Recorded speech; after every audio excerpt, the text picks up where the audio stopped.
నమస్తే welcome to eagle education UPSC civil service ఎగ్జామినేషన్ని ఈజీగా క్లియర్ చేసి ఐఏఎస్ ఐపీఎస్ అవ్వటం సాధ్యమా అంటే సాధ్యం అంటున్నారు తక్షశిల ఐఏఎస్ అకాడమీ మరియు Takshashila institute of public policy managing director Shri BSN Durgaprasad గారు. వారితో మాట్లాడి మరిన్ని వివరాలు తెలుసుకుందాం. నమస్తే సార్.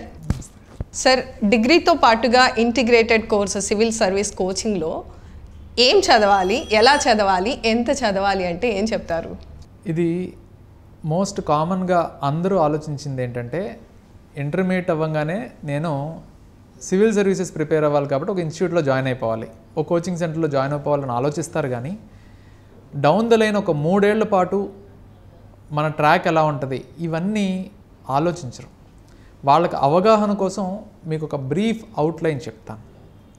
ఇది ప్రాపర్గా మనం ఆలోచించి డెసిషన్ తీసుకోకపోతే ఎటువంటి ట్రాప్లో మనం ఉండాల్సి వస్తుంది అనేది ఒకసారి మీరు ఆలోచిస్తే you will get a clear cut idea. సాధారణంగా యూపీఎస్సీ ఎగ్జామ్ ప్రిపేర్ అయ్యే వాళ్ళందరూ కూడా ఈ ఎగ్జామ్ ప్రిపేర్ అవ్వడానికి syllabus, UPSC civil service exam సిలబస్లో దగ్గరగా ఒక 25 సబ్జెక్ట్ ఏరియాస్ ఉంటాయి.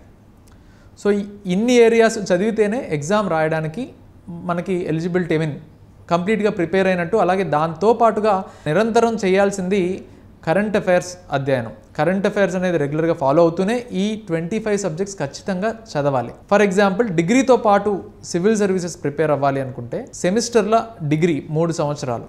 ఈ 3 సంవత్సరాల్లో దగ్గరగా 35 సబ్జెక్టులు చదవాల్సి ఉంటుంది. అలాగే సివిల్ సర్వీసెస్కి సంబంధించి 25 సబ్జెక్టులు యావరేజ్గా తీసుకుంటే ఈ రెండు కలిపితే దగ్గరగా 60 సబ్జెక్టులు. అదేంటి సార్, ఇంజనీరింగ్లోనే ఆల్మోస్ట్ 8 సెమిస్టర్కి చొప్పున 60 సబ్జెక్టులు చదవాల్సి వస్తుంది. మరి డిగ్రీలో ఇది 30, ఇది ఇంకొక 30 అంటే how is it possible sir?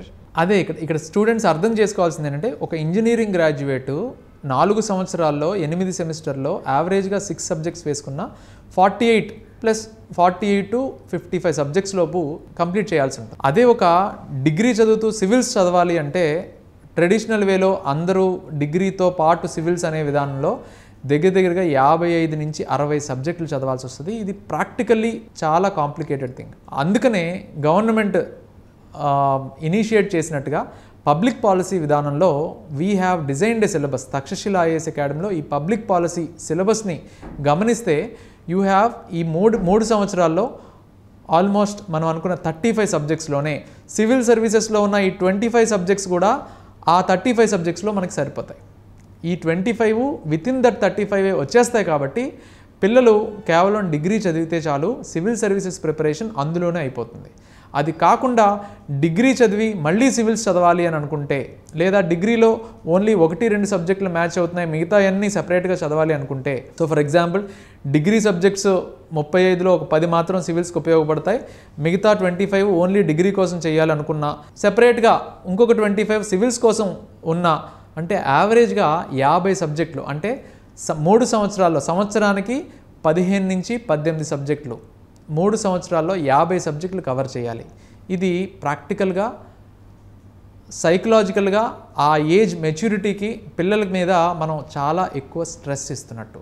So ఇవన్నీ గమనించి నిజంగా ఇది పాసిబుల్ థింగా కాదా అనుకుని పిల్లలు ఈ డిగ్రీ విత్ ఐఏఎస్ అని చెప్పేసి కోచింగ్ సెంటర్స్ మీద ప్రాపర్ అవగాహన లేకుండా కాకుండా కొంచెం రీసెర్చ్ చేసి ప్రాపర్గా ఎలా అయితే మనకి అన్నీ అనుకూలంగా 3 ఇయర్స్లో మన ప్రిపరేషన్ సాఫీగా సాగుతుందో దాని పరంగా మనం డెసిషన్ తీసుకోవాలి. ఇది గుర్తుంచుకోవాలి అందరూ.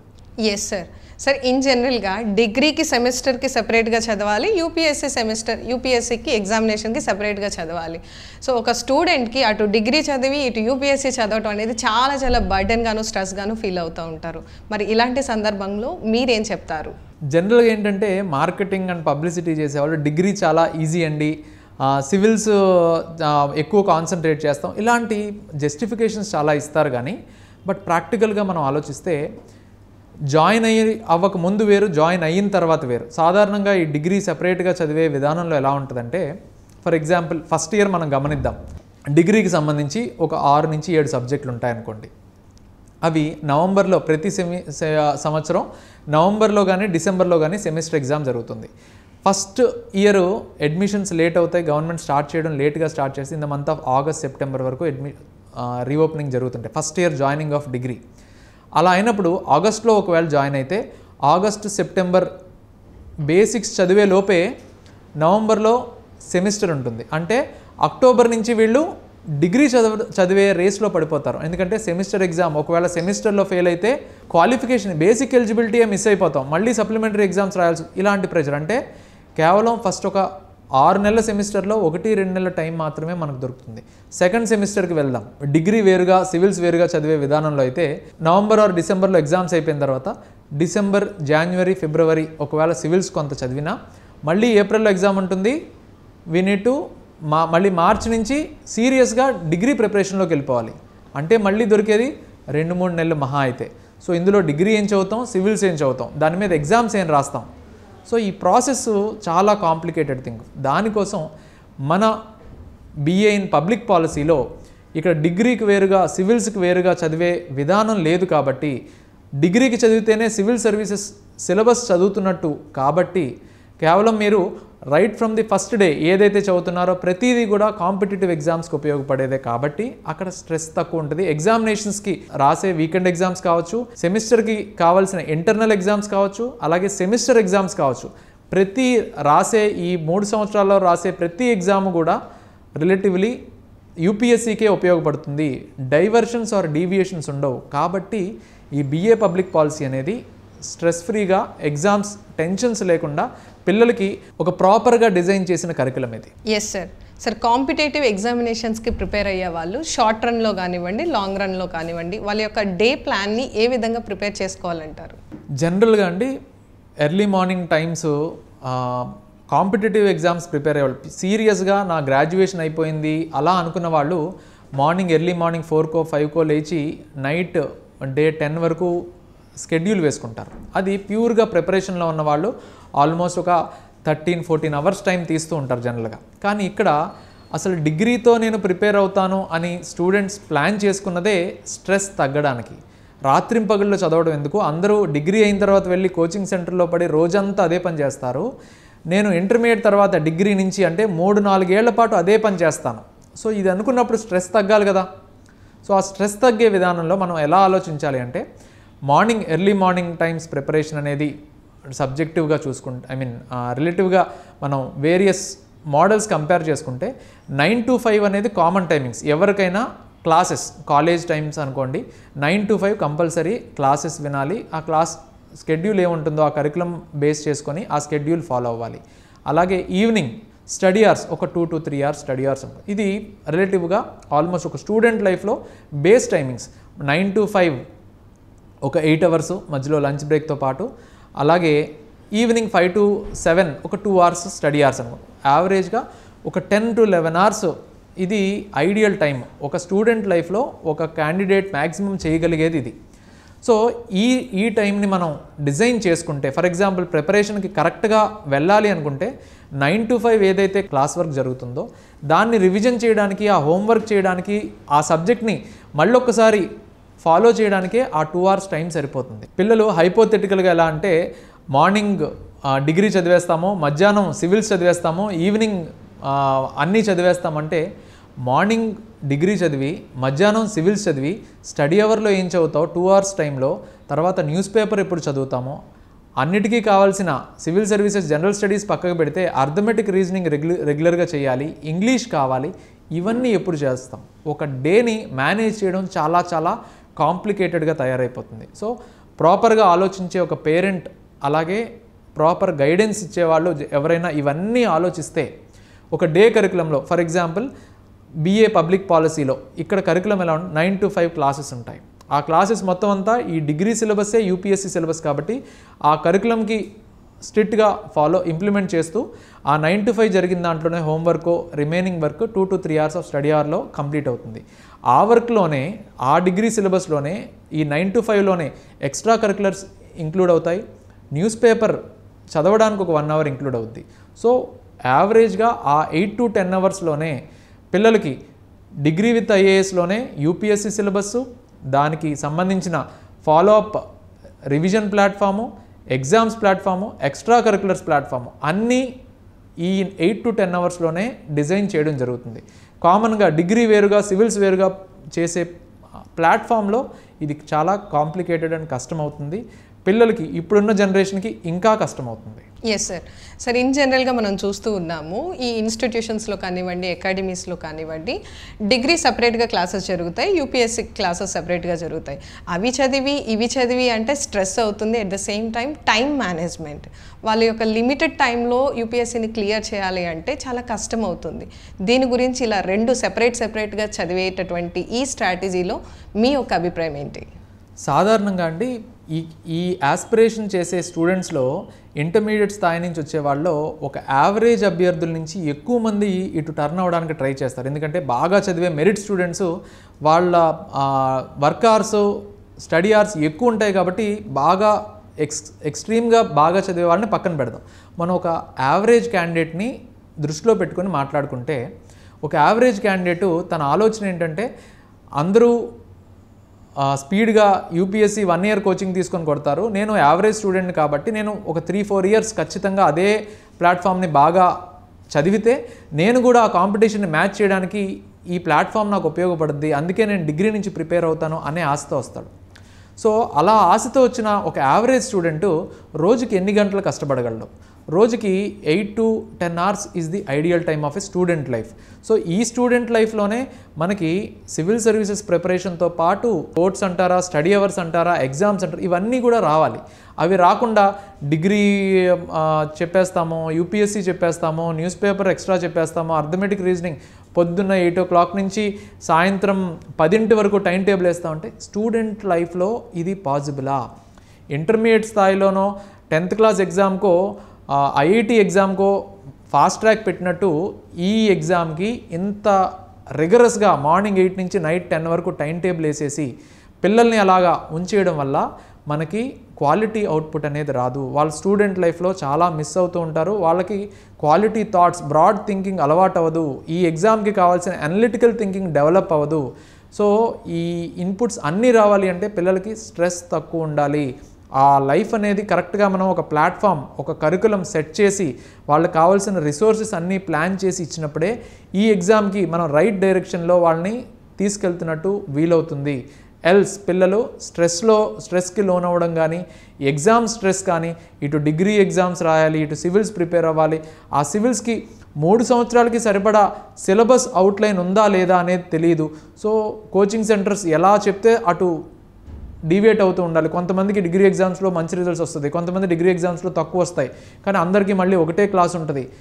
ఈ స్ట్రెస్ని పిల్లలకి మేనేజ్ చేయడం అనేది చాలా కష్టం అవుతుందండి. అందుకనే ఈ పబ్లిక్ పాలసీ లాంటి కోర్సెస్ తీసుకొచ్చి పిల్లల్లో స్ట్రెస్ తగ్గిస్తూ డిగ్రీ వేరుగా సివిల్స్ వేరుగా కాదు, ప్యూర్గా రెండూ ఒకటే ప్లాట్ఫామ్లో చదివితే, కేవలం డిగ్రీకి చదివితే నా సివిల్ సర్వీసెస్ ప్రిపరేషన్ 3 నుంచి 4 సార్లు సిలబస్ చదివినట్టు అవుతుంది అనేది దీని యొక్క ఐడియా.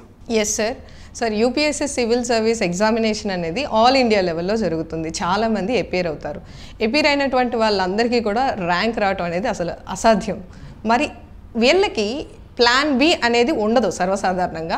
అసలు ఈ ప్లాన్ బిని ఏ విధంగా ప్లాన్ చేసుకోవాలంటారు? ప్లాన్ బి అనేది చాలా చాలా చాలా ఇంపార్టెంట్ అండి. ఎందుకంటే అందరికీ కూడా ఈ మధ్యకాలంలో 10th classలో 10/10s రావడం, ఇంటర్మీడియట్లో 95%, 96% ఈ మార్క్స్ అనేవి ఎక్కువ రావడం వల్ల ఇంట్లో వాళ్ళ గురించో లేకపోతే చుట్టుపక్కల వాళ్ళు అరే టాప్ మార్క్స్ వచ్చాయి, నువ్వు ఐఏఎస్ అయిపోవాలి, ఇలాంటి ఎంకరేజ్మెంట్ ఉన్నప్పటికీ కూడా ప్రాక్టికల్గా మనం ఆలోచిస్తే ఇక్కడ రిజల్ట్ స్పెసిఫిక్గా ఎవ్రీ ఇయర్ ఆంధ్రప్రదేశ్లో ఒక ఆంధ్ర అండ్ తెలంగాణలో ఒక 50-60 మెంబర్స్కి మాత్రమే ర్యాంక్స్ వస్తాయి. వీళ్ళందరూ గత 10 సంవత్సరాలు బట్టి చదువుతున్న క్యాండిడేట్స్.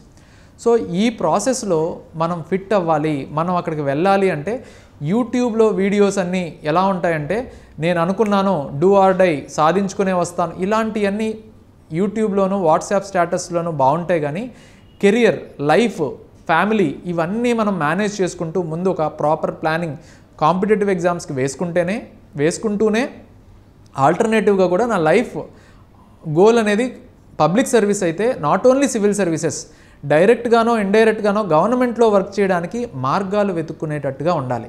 అంతేగాని సక్సెస్ అయ్యి కాంపిటేటివ్ ఎగ్జామ్స్లో సక్సెస్ అయితేనే లేకపోతే నా లైఫ్ లేదు అనేటట్టుగా కాకుండా, for example public policy, IAS training complete చేసుకున్న వాళ్ళందరికీ ఇచ్చే డిగ్రీ, గవర్నమెంట్ ఇచ్చే degree MA in public policy.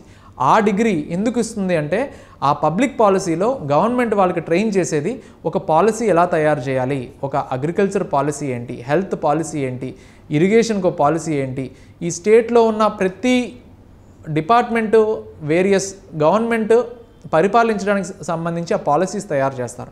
ఆ పాలసీస్ తయారు చేయడమే ఈ ఐఏఎస్ ఆఫీసర్స్ పని. సో ఆ రంగంలో ఈ పబ్లిక్ పాలసీ కోర్స్ అనేది గవర్నమెంట్స్ తీసుకురావడం జరిగింది. అది మనకు అందుబాటులో ఉంది. సో డైరెక్ట్గానో కాంపిటేటివ్ ఎగ్జామ్స్లో సక్సెస్ అయితే డైరెక్ట్గా సివిల్ సర్వీసెస్లోను, ఒకవేళ సక్సెస్ అవ్వకపోయినా ఈ డిగ్రీ మీకు ఇచ్చే ఎలిజిబిలిటీతో BA graduate, BA honours graduate, అలాగే MA graduate in public policy, ఈ ఐడెంటిటీతో you will get opportunity to work in the government indirectly to the people. ఈ పబ్లిక్ సర్వీస్ చేయడానికి గవర్నమెంట్ సెక్టర్ అని కాకుండా ప్రైవేట్గా కూడా మిమ్మల్ని రిక్రూట్ చేసే అవకాశం ఉంటుంది. Not only government institutions, private institutions, public sector units. అలాగే ఈ పబ్లిక్ పాలసీ అనేది నేషనల్లీ కాదు, ఇంటర్నేషనల్లీ రికగ్నైజ్డ్. ఈ ప్రోగ్రామ్స్ మీకు ఇంటర్నేషనల్ వేరియస్ యూనివర్సిటీస్లో ఉంటాయి.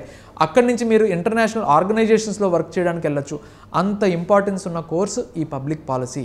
దయచేసి ఇది స్టడీ చేసి, రీసెర్చ్ చేసి, వేరియస్ మీకు తెలిసిన IAS IPS ఆఫీసర్స్ని కూడా కనుక్కొని అప్పుడు మీరు డెసిషన్ తీసుకోండి.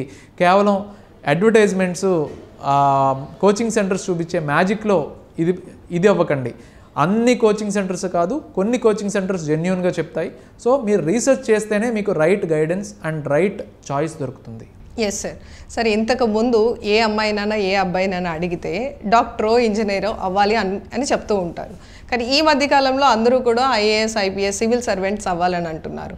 సరే, ఇలా అవ్వాలి అని ప్రిపేర్ అయ్యే వాళ్ళకి మీరు ఇచ్చేటటువంటి సజెషన్స్ ఏంటి? బేసిక్గా సివిల్ సర్వీసెస్, ఆల్ ఇండియా సర్వీసెస్లో IAS అవ్వాలనో IPS అవ్వాలనో ఇది మన కాన్స్టిట్యూషను ప్రతి ఒక్కళ్ళకి ఈ అవకాశం ఇవ్వాలని చెప్పేసి కేవలం రెండు బేసిక్ ఎలిజిబిలిటీస్ పెట్టారు. ఒకటి, ఏదైనా ఒక స్ట్రీమ్లో రికగ్నైజ్డ్ యూనివర్సిటీ నుంచి డిగ్రీ కంప్లీట్ చేయాలి, అలాగే 21 ఇయర్స్ ఏజ్ రావాలి. సో ఈ 2 ఏజ్ ఎలిజిబిలిటీస్తోనే మీరు IAS కానీ IPS కానీ అవ్వచ్చు. కానీ ఇక్కడ ఈ సోషల్ ఫ్రేమ్వర్క్లో యూట్యూబ్ కావచ్చు, అదర్ మీడియాస్లో కావచ్చు వచ్చే హైప్ ఓవర్ అయిపోవడం వల్ల రకరకాలుగా చిన్న పిల్లల్ని తెలిసి తెలియని వయసులోనే ఈ చెరిస్మాటిక్ పోస్ట్ వైపు ఇంట్రెస్ట్ పెంచడం జరుగుతుంది. మంచిదే, పబ్లిక్ సర్వీస్ చేయాలి, మనం సమాజానికి ఏదో ఒకటి చేయాలి అని అటు సైడ్ డ్రైవ్ చేయడం మంచిదే. కాకపోతే ఏంటంటే ఈ ఫీల్డ్తో పాటు పిల్లలకి రకరకాల ఫీల్డ్స్ మీద అవేర్నెస్ తీసుకొచ్చి అప్పుడు వాళ్ళ చాయిస్ బట్టి సివిల్ సర్వీసెస్ ప్రజెంట్లీ ఇంత కాంపిటీషన్ ఉంది, ఈ కాంపిటీషన్ని ఎదుర్కోవాలి అంటే ఈ ప్రాసెస్ ఫాలో అవ్వాలి. ఫర్ ఎగ్జాంపుల్, ముందు ఒక గ్రాడ్యుయేషన్ ఎలాగో కంప్లీట్ చేయాలి. మీరు ఇంటర్ నుంచి ప్రిపరేషన్ స్టార్ట్ చేస్తే పరిస్థితి ఇది, డిగ్రీ నుంచి ప్రిపరేషన్ స్టార్ట్ చేస్తే ఈ స్ట్రీమ్స్లో వెళ్ళాలి. ఒకవేళ ఎలా ప్రిపేర్ అయినా బేసిక్ NCERT బుక్స్ చదవాలి, స్టాండర్డ్ బుక్స్ సిలబస్ ప్రకారం కంప్లీట్ చేయాలి, రెగ్యులర్గా ఒక 2-3 సంవత్సరాల పాటు న్యూస్ పేపర్ ఖచ్చితంగా చదవాలి, అర్థమెటిక్ రీజనింగ్ లాంటివి ప్రాక్టీస్ చేసుకుంటూ ఉంటే సివిల్స్తో పాటు అదర్ కాంపిటేటివ్ ఎగ్జామ్స్ ప్రిపరేషన్ కూడా ఈజీ అవుతుంది. ఇలా ఒక స్టాండర్డ్ సివిల్ సర్వీసెస్ ప్రిపరేషన్ ఇంత అప్స్ అండ్ డౌన్స్తో పాటు ఉంటుంది. టూ మచ్ కాంపిటీషన్ ఉంది, ఇంత కాంపిటీషన్ మనం దాటుకుని వెళ్ళాలి. ఇవన్నీ ప్రాపర్గా ఎక్స్ప్లెయిన్ చేసి పిల్లల్ని వాళ్ళకున్న అదర్ ఆపర్చునిటీస్ని కూడా ఎక్స్ప్లెయిన్ చేసి డెఫినెట్గా వాళ్ళు ఇటొస్తానంటే అప్పుడు వాళ్ళని సపోర్ట్ చేయడం మంచిది. అందులోనూ డిగ్రీ స్థాయి నుంచి ప్రిపేర్ అయ్యే వాళ్ళు ఈ మధ్యకాలంలో ఎక్కువ అవుతున్నారు. ఎందుకంటే కోచింగ్ సెంటర్స్ యొక్క అడ్వర్టైజ్మెంట్సే నా ర్యాంక్స్ చూపించి డిగ్రీ నుంచి చేస్తాము అనేది ఎక్కువ అయిపోయిందనమాట. బట్ పేరెంట్స్ అండ్ స్టూడెంట్స్ ఆలోచించాల్సింది ఏంటంటే ప్రతిదానికి రైట్ ప్లాట్ఫామ్ ఉంటుంది. గవర్నమెంట్స్ అలాగే యూనివర్సిటీస్ ఈ ట్రెండ్స్ అన్నీ ఆలోచించి రైట్ టైంలో proper curriculums, proper courses design చేస్తుంటాయి. వాటిని మనం స్టడీ చేసి డెసిషన్ తీసుకోవాలి తప్ప కేవలం అడ్వర్టైజ్మెంట్స్ బేస్ చేసుకొని, జస్ట్ ఫేస్ వాల్యూ బేస్ చేసుకొని, ఎవరో దేనికో ఫేమస్ దాన్ని నమ్మేసి వాళ్ళు చెప్పిన దాన్ని వినేసి వాళ్ళు ఏదో ఎగ్జాంపుల్ చెప్తారు.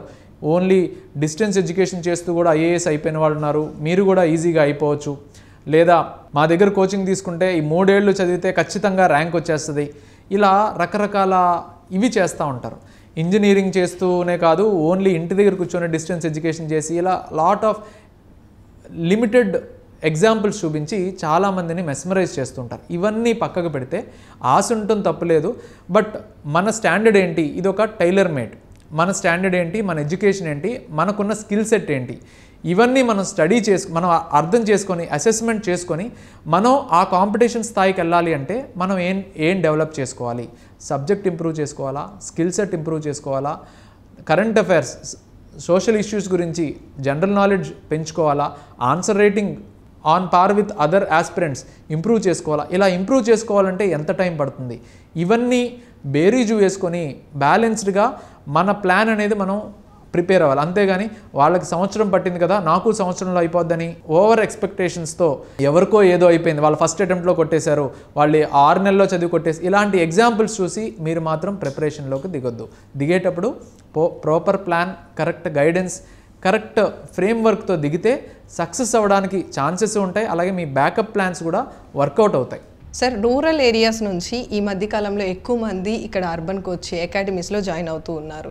కానీ ఇక్కడ ఫినాన్షియల్ సిచ్యువేషన్స్ అనేవి సపోర్ట్గా లేకపోవటం వలన కొంతమంది వెనకడుగు వేస్తున్నారు, వాళ్ళ యొక్క కళలను వెనక్కి తీసుకోవటం జరుగుతుంది. మరి ఈ సందర్భంగా మీరు వాళ్ళకి ఇచ్చే గైడెన్స్ ఏంటి?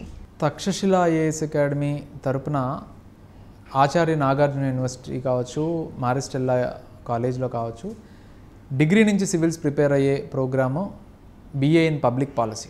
ఈ ప్రోగ్రామ్ అనేది గవర్నమెంట్ రికగ్నైజ్డ్ కాబట్టి, అందులోనూ ప్రెస్టీజియస్ ఇన్స్టిట్యూట్స్లో ఉండటం వల్ల ఈ పబ్లిక్ పాలసీ కోర్స్ యొక్క స్పెషలైజేషన్కి 1.5 lakh to 2 lakhs వరకు లోన్ ఎలిజిబిలిటీ ఉంది. జనరల్ BAలో ఇంత అమౌంట్ ఏ కోర్స్కి ఎలిజిబిలిటీ లేదు. సో అలాగే ప్రైవేట్ చదివే కాలేజెస్లో మీరు డిగ్రీ విత్ సివిల్స్ కోచింగ్ తీసుకున్నా, లేకపోతే డిగ్రీ వేరుగా సివిల్స్ వేరుగా చదువుతాన్ని ఎంత ఫీజు కట్టినా దానికి banks loan, private banks education loan ఇవ్వవు. ఏదైనా ప్రైవేట్ కంపెనీస్ ఏదైనా ఇయర్లీ తీసుకొని లోన్ ఇవ్వడం తప్ప ఎడ్యుకేషన్ లోన్స్ ఇవ్వవు. కేవలం మన ఈ తెలుగు స్టేట్స్లో మనకి పబ్లిక్ పాలసీ ప్రోగ్రాము మీరు ఏ బ్యాంక్కి వెళ్ళినా ఎడ్యుకేషన్ లోన్ ప్రొవైడ్ చేస్తారు. సో ఆ లోను మీరు ఇప్పుడు తీసుకొని ఎడ్యుకేషన్ కంప్లీట్ అయ్యి మీరు జాబ్లో జాయిన్ అయిన తర్వాత కట్టచ్చు. సో మీకు ఫైనాన్షియల్ బర్డెన్ రూరల్ స్టూడెంట్స్, ఒకవేళ రూరల్ స్టూడెంట్స్ మెరిట్ ఉండి వాళ్ళు ఈ ఆస్పిరేషన్ ఉంటే తక్షశిల ఐఏఎస్ అకాడమీ త్రూ ఈ పబ్లిక్ పాలసీ కోర్స్ మీకు చాలా హెల్ప్ అవుతుంది. అలాగే financial burden on the family కూడా తక్కువ అవుతుంది. అది కూడా ఎడ్యుకేషన్ లోన్ మీకు వెరీ లీస్ట్ పర్సంటేజ్ ఆఫ్ ఇంట్రెస్ట్తో ఇప్పుడు కట్టక్కర్లేదు. మీకు every year bank college fees pay చేయడం, మీరు కోర్స్ అయిన తర్వాత జాబ్ వచ్చిన తర్వాత 3 to 4 years తర్వాత మీరు EMI కట్టడం స్టార్ట్ చేసుకోవచ్చు. Yes sir. సార్, ఇప్పుడు డిగ్రీ సెపరేట్గా, యూపీఎస్సీ సెపరేట్గా ప్రిపేర్ అయ్యే వాళ్ళకి కరెంట్ అఫైర్స్, న్యూస్ పేపర్ ఇవి డైలీ కవర్ చేయడం సాధ్యం అవుతుందంటారా? సాధారణంగా న్యూస్ పేపర్ చదవటం అనేది, అందులోనూ సివిల్ సర్వీసెస్ ప్రిపేర్ అయ్యే వాళ్ళు ఇంగ్లీష్ న్యూస్ పేపర్ చదవటం అనేది రెగ్యులర్ హ్యాబిట్. కంపల్సరీ మనం బ్రేక్ఫాస్ట్ చేసినా చేయకపోయినా న్యూస్ పేపర్ అయితే చదవాలి అనే ఒక యాటిట్యూడ్ బిల్డప్ చేసుకోవాలి. సాధారణంగా డిగ్రీ వేరుగా సివిల్స్ వేరుగా ప్రిపేర్ చేసే ఇన్స్టిట్యూట్స్లో న్యూస్ పేపర్ ఇవ్వడం జరుగుతుందేమో కానీ చదవడానికి వాళ్ళకి టైం ఉండదు. కోచింగ్ సెంటర్ వాళ్ళు మేము న్యూస్ పేపర్ ఇస్తున్నామండి రోజు అని చేతులు దులుపుకుంటారు. కానీ స్టూడెంట్ సైడ్ నుంచి ఆలోచిస్తే అసలు న్యూస్ పేపర్ చదవడానికి టైం ఎక్కడిది? వాళ్ళు డిగ్రీ చదవాలా, సివిల్స్లో ఉన్న బేసిక్ సబ్జెక్ట్స్ చదవాలా, ఆ సిలబస్ కవర్ చేయాలా, సెమిస్టర్ ఎగ్జామ్స్కి ప్రిపేర్ అవ్వాలా, అర్థమెటిక్ రీజనింగ్ చేయాలా, రోజు ప్లానింగ్ ఎలా జరుగుతుంది? సో ఈ ప్లాన్ చేసుకోవడం, ఇవన్నీ ఆలోచించే ఈ ప్రోగ్రామ్ BA పబ్లిక్ పాలసీ ప్రోగ్రాంలో 9 to 5 మీకు ఏదైతే కరికులం ఉంటుందో అందులోనే మీకు న్యూస్ పేపర్ చదవడానికి టైం దొరుకుతుంది. ఎందుకంటే మీరు డిగ్రీ వేరుగా సివిల్స్ వేరుగా చదవక్కర్లేదు కాబట్టి. సో మీకు కావాల్సిన skill set, arithmetic reasoning, English, news paper ఇవన్నీ మీకు అదే 9 to 5 ఫ్రేమ్వర్క్లో జరుగుతుంది. ఈవినింగ్ 5 to 7 స్టడీ అవర్లో ఇంకా మీకు ఎక్కువ ఏమన్నా డౌట్స్ క్లారిఫై చేసుకోవడానికి, రివిజన్ చేసుకోవడానికి టైం దొరుకుతుంది. ఇంకా కావాలన్నా మీరు 7 to 10 టైంలో న్యూస్ పేపర్ ఇంకొంచెం ఎక్స్టెన్సివ్గా చేసుకోవడానికి ఉపయోగం ఉంటుంది. ఎవరైనా వెనకబడిన వాళ్ళు ఉన్నా, ఇంకా నేర్చుకోవాలన్నా కష్టపడటానికి టైం ఉంది. అది కాకుండా నేను డిగ్రీ వేరుగా చదువుతాను, సివిల్స్ వేరుగా చదువుతానని పొద్దున్నంతా డిగ్రీకి, మధ్యాహ్నం అంతా సివిల్స్కి, సాయంత్రం స్టడీ అవర్ హోంవర్క్ చేసుకోవడానికి, ఇంకెప్పుడు న్యూస్ పేపర్ ఎప్పుడు చదవాలి, ఇంగ్లీష్ ఎప్పుడు ప్రాక్టీస్ చేయాలి, LSRW స్కిల్స్ ఎప్పుడు నేర్చుకోవాలి, అర్థమెటిక్ రీజనింగ్ ఎప్పుడు చేయాలి, న్యూస్ పేపర్ నుంచి నోట్ మేకింగ్ ఎప్పుడు చేసుకోవాలి, ఆన్సర్ రైటింగ్ ప్రాక్టీస్ ఎప్పుడు చేసుకోవాలి, ఇంత కాంప్లికేటెడ్గా తయారవుతుంది. కాబట్టి I suggest BA in public policy is the right option. ఈ కరెంట్ అఫైర్స్ కవర్ చేయడానికి, స్టూడెంట్స్కి ఆ టైం ఇవ్వడానికి కూడా ఈ ప్రోగ్రాంలో స్కోప్ ఉంటుంది. Yes sir. సార్ ఇన్ జనరల్గా పేరెంట్స్కి వాళ్ళ యొక్క పిల్లలు మంచి పొజిషన్లో ఉండాలి, మంచి మంచి సర్వీసెస్లో ఉండాలని చెప్పి కోరిక అయితే ఖచ్చితంగా ఉంటుంది. కానీ పేరెంట్స్కి ప్రాపర్ గైడెన్స్ లేకపోవటం వలన కోచింగ్ సెంటర్స్లో చాలా వాటికి జాయిన్ అయ్యి మళ్ళీ వెనక్కి రావటం ఇలా చాలా ప్రాబ్లమ్స్ ఫేస్ చేస్తున్నారు. ఒక స్టూడెంట్ని వాళ్ళ పేరెంట్ జాయిన్ చేసేటప్పుడు ఎలాంటి జాగ్రత్తలు తీసుకోవాలో, పేరెంట్స్ ఏ విధంగా జాగ్రత్తలు తీసుకోవాలో తెలియజేయండి సార్. సాధారణంగా స్టూడెంట్స్ ఈ కోర్సెస్లో ఐఏఎస్ అనే ఒక ఫ్యాసినేటింగ్ ఫ్యాన్సీ టర్మ్ని బేస్ చేసుకొని ఏదో అడ్వర్టైజ్మెంట్ బోర్డ్స్ చూసి యూట్యూబ్లో యాడ్స్ చూసి జాయిన్ చేస్తారు. జాయిన్ చేసిన తర్వాత ఒకవేళ అక్కడ పిల్లలు బాగా స్ట్రెస్లోనవుతున్నా, ఇంకోటి ఇబ్బందులు పడుతున్నా, ఆ టైంకి పేరెంట్గా సపోర్ట్ ఇవ్వడం పేరెంట్ ధర్మం కాబట్టి ఏం చేయాలో తెలియదు. అప్పుడు పేరెంట్ జనరల్గా సాధారణంగా వీళ్ళ కోరికలన్నీ అణిచేసుకొని, నాన్న ఎలాగోలాగా డిగ్రీ కంప్లీట్ చేయి నాన్న, తర్వాత నేను ఢిల్లీ పంపిస్తాను, అప్పుడు కోచింగ్ తీసుకోవచ్చు అని. సో ఈ 3 ఏళ్ల టైము కేవలం డిగ్రీకి, మనం తెలుసో తెలియకు చేసిన తప్పు వల్ల కేవలం డిగ్రీకి 3 ఏళ్ళు ఇక్కడ వేస్ట్ అయిపోతాయి. సో కేవలం అక్కడ జాయిన్ అయ్యేటప్పుడు ప్రాపర్గా సరైన రీసెర్చ్ చేయకుండా, ఈ ప్రోగ్రామ్ కరెక్ట్గా ఉందా లేదా అనేది తెలియకుండా కేవలం ఒకళ్ళు చెప్పారో వాళ్ళు ఏదో చెప్పారని నమ్మేసి ఇక్కడ కెరియర్ని స్టేక్లో పెట్టడం అనమాట. సో ఇలాంటి మిస్టేక్స్ జరగకుండా ఉండాలి, ఎటువంటి స్టెప్స్ ఫాలో అయ్యి మనం డెసిషన్ తీసుకోవాలి అంటే, ముందు మనం జాయిన్ చేసే ఇన్స్టిట్యూషన్స్లో అలా 3 ఏళ్ల పాటు డౌన్ ద లైన్ మనకు క్యాలెండర్ ఉందా, అసలు మన సిలబస్ ఎలా కవర్ చేస్తారు, డిగ్రీ ప్లాన్ ఏంటి, సివిల్ సర్వీసెస్ ప్లాన్ ఏంటి, డిగ్రీకి ఎన్ని సబ్జెక్టులు చదవాల్సి వస్తుంది, సివిల్ సర్వీసెస్కి ఎంత చదవాల్సి వస్తుంది, ఈ రెండింటికి మ్యాచింగ్ కుదురుతుందా, ఇంత పిల్లలు హ్యాండిల్ చేయగలుగుతారా, ఫ్యాకల్టీ డిగ్రీకి వేరు సివిల్స్ వేరుగా ఉంటే ఏ ఫ్యాకల్టీ ఎంతెంత చెప్తారు, సో డే క్యాలెండరు సరిపోతుందా సరిపోవట్లేదా, డిగ్రీకి టైం ఎంత స్పెండ్ అవుతుంది, సివిల్స్కి ఎంత స్పెండ్ అవుతుంది, ఇవన్నీ ప్రాపర్గా ఆన్ పేపర్ పెట్టుకుంటేనే ఒక క్లారిటీ వస్తుంది. ఎవరో సార్ మేము డిగ్రీకి చాలా తక్కువ టైం కేటాయిస్తాం, సివిల్స్కి ఎక్కువ టైం కేటాయిస్తాం, ఇలాంటి మాటలు చెప్పడానికి బాగుంటుంది. కానీ ఇక్కడ డిగ్రీ వేరుగా సివిల్స్ వేరుగా అనే ప్యాటర్న్లో చాలా లూప్ హోల్స్ ఉన్నాయి. మీరు కొంచెం రీసెర్చ్ చేస్తేనే అర్థమవుతుంది. పిల్లోడికి 3 ఏళ్ళు డిగ్రీ చేసే టైంలో కేవలం కోచింగ్ అనే దాంట్లో ఆ ఏజ్లో ఆ మెచ్యూరిటీ ఉండదు. పిల్లల్ని గ్రాడ్యువల్గా ట్రైన్ చేసుకుంటూ వెళ్ళాలి. ఆ కరికులం BA పబ్లిక్ పాలసీ లాంటి curriculum civils and degree 2 merge అయి ఉంటాయి కాబట్టి పిల్లలు ఎక్కువ బర్డెన్ లేకుండా ఆడుతూ పాడుతూ స్ట్రెస్ లేకుండా ఈ ప్రోగ్రామ్ కంటిన్యూ చేయడానికి వీలవుతుంది. సో ఇలాంటి ప్రోగ్రామ్స్ మీరు ఫోకస్ చేస్తే డెఫినెట్గా ముందు ఈ జాగ్రత్తలు తీసుకునేటప్పుడు నాట్ ఓన్లీ కాలేజ్, అలాగే హాస్టల్, ఈ మన టైం ట్రావెలింగ్లో ఎంత పోతుంది, హాస్టల్లో ఉంటే పరిస్థితి ఏంటి, ఇక్కడ ఈ ఎకోసిస్టమ్ అంతా కరెక్ట్గా ఆ కోచింగ్ సెంటర్లో వేరే కోర్సెస్ ఏమన్నా ఉన్నాయా. ఫర్ ఎగ్జాంపుల్ నేను సివిల్స్ కానీ ఒక కాలేజ్లో జాయిన్ అయిన తర్వాత ఆ కాలేజ్లో మిగతా వాళ్ళందరూ BScలు BBAలు ఇవన్నీ మనకు ఆ అట్మాస్ఫియర్ దొరకదు. ఇక్కడి నుంచి అందరూ ఢిల్లీ ఎందుకు వెళ్తారు, కేవలం సివిల్స్ చదివే వాళ్ళందరి మధ్యలో మనం ఉంటే మనకు ఒక ఆ కాంపిటేటివ్ స్పిరిట్ వస్తుంది, మనం అదే ఫీల్డ్లో ఉంటాము అని. సో మనం జాయిన్ అయిన కాలేజ్లో BSc ఉంది, BCom ఉంది, BBA ఉంది, ఇవన్నీ ఉన్నాయి. ఆ కాలేజ్లో కొంచెం ఆ స్పిరిట్ తక్కువ ఉంటుంది. సో మనం జాయిన్ అయ్యే ప్లేస్లో కంప్లీట్ ఒక సివిల్ సర్వీసెస్కి కావాల్సిన ఎక్స్క్లూజివ్గా అక్కడ ఫెసిలిటీస్ క్రియేట్ అయి ఉన్నాయా లేవా, ఇలాంటివన్నీ చూసుకొని మనం స్టెప్ వేస్తే బాగుంటుంది. ఎల్స్ లేదంటే ముందు డిగ్రీ కంప్లీట్ చేయండి, మళ్ళీ తర్వాత నేను ఢిల్లీ పంపిస్తాను, ఇలాంటి మాటలతో పేరెంట్స్ నిస్సహాయతని రకరకాలుగా తర్వాత చూద్దాంలే నాన్న అనే రకంగా మళ్ళీ పోస్ట్పోన్ చేయాల్సి ఉంటుంది పిల్లల యొక్క కెరియర్ ఆప్షన్స్ని. Yes sir. సార్ ఇప్పుడు డిగ్రీలో ఒక కోర్సు ఉంటుంది, at the same time UPSC సెపరేట్గా ప్రిపేర్ అవ్వాలి. ఇది పక్కన పెడితే మీరు చెప్పినట్టు పబ్లిక్ పాలసీ, ఈ పబ్లిక్ పాలసీతో పాటుగా UPSC ప్రిపరేషన్ అని చెప్తున్నారు. సార్ ఇప్పుడు డిగ్రీ UPSC చదివేటప్పుడు మనకి ఖచ్చితంగా తెలుసు UPSC ఎగ్జామ్కి వాళ్ళు అపీర్ అవుతారు. కానీ పబ్లిక్ పాలసీని చూస్ చేసుకోవటం వలన వాళ్ళకి ఎటువంటి వైడ్ ఆపర్చునిటీస్ ఉన్నాయా? పబ్లిక్ పాలసీ అంటేనే గవర్నమెంట్లో పాలసీ మేకింగ్లో మనం పార్ట్ అవ్వడానికి మనం చదువుతున్నట్టు. ఫర్ ఎగ్జాంపుల్ బీటెక్ సర్టిఫికేట్ దేనికి, నేను ఒక టెక్నికల్గా నేను స్ట్రాంగ్ అయ్యి టెక్నికల్ కంపెనీస్లో నేను ప్రోగ్రామింగో డెవలప్మెంటో టెస్టింగ్లోనో నా పార్ట్ తీసుకోవడానికి. అలాగే పబ్లిక్ పాలసీ అంటే గవర్నమెంట్ యొక్క పాలసీ మేకింగ్లో, ఈ గవర్నమెంట్ తీసుకొచ్చే రిఫార్మ్స్లో, నెక్స్ట్ అడ్మినిస్ట్రేషన్లో నేను భాగం అవ్వడానికి ఈ కోర్స్ ఉపయోగపడుతుందని గవర్నమెంట్ ఈ పబ్లిక్ పాలసీ కోర్స్ ఇంప్లిమెంట్ చేస్తున్నారు.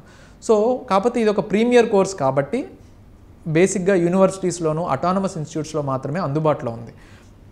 సో ఈ కోర్సు మీకు ఆల్రెడీ ఇంతకుముందు కూడా నేను చెప్పాను, ఈ certificate MA in public policy కేవలం ఐఏఎస్ ఆఫీసర్స్ ట్రైనింగ్ అయిపోయిన తర్వాత ఇచ్చే సర్టిఫికెటు, అలాగే premier and prestigious institutions ISB Hyderabad, KSPP, MIT Pune, IIT Kharagpur, IIM Calcutta ఇలాంటి టాప్ మోస్ట్ ఇన్స్టిట్యూషన్స్ ఈ ప్రోగ్రామ్ సంవత్సరానికి 2 సంవత్సరాలు 12 లక్షల నుంచి 26 లక్షల వరకు ఫీ స్ట్రక్చర్తో ఈ ప్రోగ్రామ్స్ అందిస్తున్నాయి. ఇంత ప్రీమియర్ అండ్ ప్రెస్టీజియస్ కోర్సు అందుబాటులోకి తీసుకొచ్చింది అందరికీ అవకాశం దొరకాలి అనే ఉద్దేశంతో మనకు కూడా లిమిటెడ్ సీట్స్తో ఇవ్వడం జరిగింది. సో దీనివల్ల నాట్ ఓన్లీ సివిల్ సర్వీసెస్, ఈ ప్రిపరేషన్ అంతా కాంపిటేటివ్ ఎగ్జామ్ సిలబస్లోనే జరుగుతుంది కాబట్టి not only civil services, policy మేకింగ్లో గవర్నమెంట్ సెక్టర్లో కావచ్చు, ప్రైవేట్ సెక్టర్లో కావచ్చు, అలాగే పబ్లిక్ సెక్టర్ యూనిట్స్లో కావచ్చు, అలాగే ప్రైవేట్ సెక్టర్స్లో కూడా ఈ experts in policy making, analysts, ఈ రీసెర్చ్ అసిస్టెంట్స్ వీటికి చాలా డిమాండ్ ఉంది. అటు సైడ్ జర్నీ చేయొచ్చు, మీరు ఎక్కడికి వెళ్ళక్కర్లేదు. BA or MA in public policy చేసిన తర్వాత నాకు ఆపర్చునిటీస్ ఏమున్నాయని చాట్ జీపీటీని అడగండి. ఈ BA in public policy with civil services syllabus బెటరా, లేదా జనరల్ డిగ్రీ తీసుకొని నేను సివిల్ సర్వీసెస్ సిలబస్ చేయడం బెటరా అని చాట్ జీపీటీని అడగండి. సో టెక్నికల్గా మీకు వ్యాస్ట్ ఇన్ఫర్మేషన్ ఆన్లైన్లో మీకు దొరుకుతుంది. దాన్ని బేస్ చేసుకొని మీరు ముందుకు వెళ్ళండి తప్ప ఎవరో మాటలు వినేసి వాళ్ళు ఈరోజు ఉంటారు, మొత్తం నేనే చెప్తానని చెప్తారు కానీ అడ్వర్టైజ్మెంట్స్లో చెప్పినట్టు అన్నీ జరగవు. మీరు ప్రాక్టికల్గా ఇన్స్టిట్యూషన్స్కి వెళ్ళి ఆ ఎక్నాలెడ్జ్మెంట్ తీసుకోండి.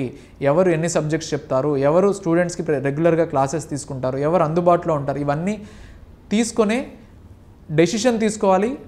సో ఈ పబ్లిక్ పాలసీ అనేది మా ఇన్స్టిట్యూట్లో ఉంది కాబట్టి డెఫినెట్గా నేను దాని గురించి చెప్తాను. But I'm proud to say ఇది యాక్సెప్టెడ్ బై ఎవ్రీవన్. మీరు ఒక గవర్నమెంట్ అఫీషియల్స్ దగ్గరకో, పోలీస్ ఆఫీసర్స్ దగ్గరకో, అదర్ గెజిటెడ్ ఆఫీసర్స్ దగ్గరికి వెళ్ళి ఈ ప్రోగ్రామ్ అంతా ఒకసారి ఎక్స్ప్లెయిన్ చేసి ask them to suggest you, they will guide you in a right way.